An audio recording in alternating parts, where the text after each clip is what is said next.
મિત્રો આજના વિડિયોમાં આપણે ચેપ્ટર 8 ત્રિકોણમિતિનો પરિચય એનો મોસ્ટ એમ્પી દાખલો જોવાના છે કે જે બંને પરીક્ષા માટે ખૂબ જ ઉપયોગી છે.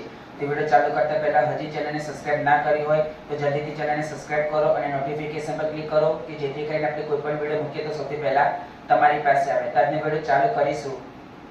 અને આ જે દાખલો જોવાના છે એ સ્ટાન્ડર્ડ વિદ્યાર્થીઓ અને બેઝિક વિદ્યાર્થીઓ માટે મોસ્ટ એમ્પી દાખલો છે. તો વિડિયોને સેટ પણ સ્કીપ ના કરતા અને છેક સુધી જોજો. એવા લઘુકોણ a અને b શોધો જેથી sin a + 2b √3/2 અને cos a + 4b 0 થાય જ્યાં a greater than b 0 less than a + 2b less than or equal to 90 0 less than a + 4b less than or equal to 90. હવે આ જે છે એ તમને પૂછવાઈ જાવ એટલા માટે આપેલું છે. તો આપણે સ્ટાર્ટ કરીશું. sin a + 2b √3/2 તો માટે sin a + 2b. હવે અહીંયા sin છે તો √3/2 ની વેલ્યુ પણ શેમાં જોવાની? sin માં જ જોવાની, નહીં કે પછી cos tan કે sec કે cosec માં જોવાની. sin છે એટલે sin માં જ જોવાની. તો sin માં √3/2 sin 60 ની વેલ્યુ √3/2 બંને બાજુથી sin નીકળી જાય તો માટે a + 2b બરાબર 60. આ સમીકરણ નંબર 1. cos a + 4b બરાબર 0 તો માટે cos a + 4b. હવે અહીંયા cos છે તો cos 90 ની વેલ્યુ 0 થાય. cos છે તો cos માં જ જોવાનું, એટલે જે આપ્યું હોય, જે વિધેય આપ્યું હોય એમાં જ જોવાનું. પછી sin આપ્યું હોય તમે tan cot માં જુઓ તો ખોટું જ આવે. તો બંને બાજુથી cos નીકળી જાય તો માટે a + 4b બરાબર 90. સમીકરણ નંબર 2. હવે અહીંયા આપણે પર્ટિક્યુલર કીધું નથી કે લોગની રીત કરો કે આદેશની રીત કરો, તો આપણે લોગની રીત જ કરીશું. હવે આપણે લોગની રીતમાં શું કરવાનું? કાં તો સરખા કરવાના, રાઈટ? કાં તો a સરખા કરો કાં તો b સરખા કરો. જો મારે b સરખા કરવા હોય તો સમીકરણ 2 માં b નો સહગુણક 4 છે તો સમીકરણ 1 માં b નો સહગુણક 2 છે. જો મારે b સરખા કરવા હોય તો આખા સમીકરણને કેટલા વડે ગુણવા પડે? 2 વડે. તો 2 * 4 થઈ જાય. પણ હું a સરખા જ છે એટલે સીધું લખીશ કે સમીકરણ 1 અને 2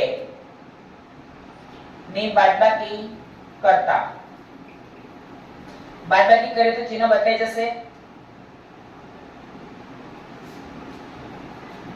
હા, તો લખીશું a + 2b બરાબર 60, a + 4b બરાબર 90. બાદબાકી કરવાની છે એટલે ચિહ્ન બદલવા પડે. જ્યાં પ્લસ હશે ત્યાં માઈનસ અને જ્યાં માઈનસ હશે ત્યાં પ્લસ. નહીં તો બધે પ્લસ જ છે એટલે માઈનસ માઈનસ માઈનસ. ચલા તોડી ગયા. 2b - 4b હંમેશા બદલેલા ચિહ્ન ધ્યાનમાં લેવાના. તો 2b - 4b તો શું આવે? -2b. હવે 60 - 90 તો 60 - 90 કરીએ તો -30. બંને બાજુથી માઈનસ માઈનસ નીકળી જાય તો માટે 2b બરાબર 30.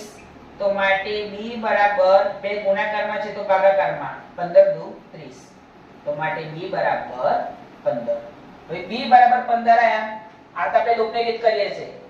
આદેશની રીતમાં શું કરવાનું? કાં તો x કાં તો y જે પણ આપણે સ્વરૂપ શોધીએ એમાં મૂકવાના.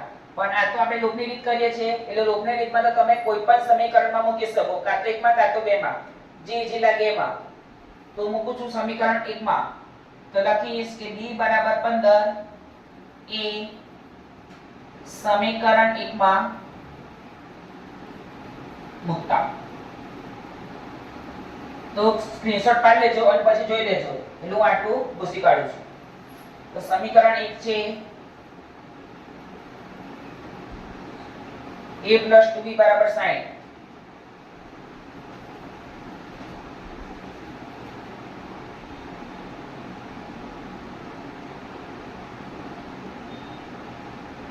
a + 2b 15 બરાબર 60. તો માટે a + 15 દુ 30 બરાબર 60. 30 પ્લસ માં છે તો શેમાં જશે? માઈનસ માં. તો a બરાબર 60 - 30. તો માટે a બરાબર 30. આપણે એને b શોધવાના હતા. તો લખીશું આમ a બરાબર 30 અને b બરાબર 15. આ દાખલો બેઝિક માટે પણ આવી શકે, સ્ટાન્ડર્ડ માટે પણ મોસ્ટ એમ્પી દાખલો છે. તમને પરીક્ષામાં આપ્યું હોય આ તો તમે ગૂંચવાઈ જાવ એટલા માટે આપેલું છે, એટલે આ ધ્યાનમાં લેવાનું નહીં. આપણે તો ખાલી આટલું ધ્યાનમાં લેવાનું. આવું આપેલું હોય તો બે સમીકરણ બનાવવાના અને પછી લોભની રીત ઉકેલ દેવાનો, એટલે એ અને બી મળી જાય. તો મિત્રો આજના વિડીયોમાં આટલું જ. કાલે ફરી નવા વિડીયો સાથે મળીશું.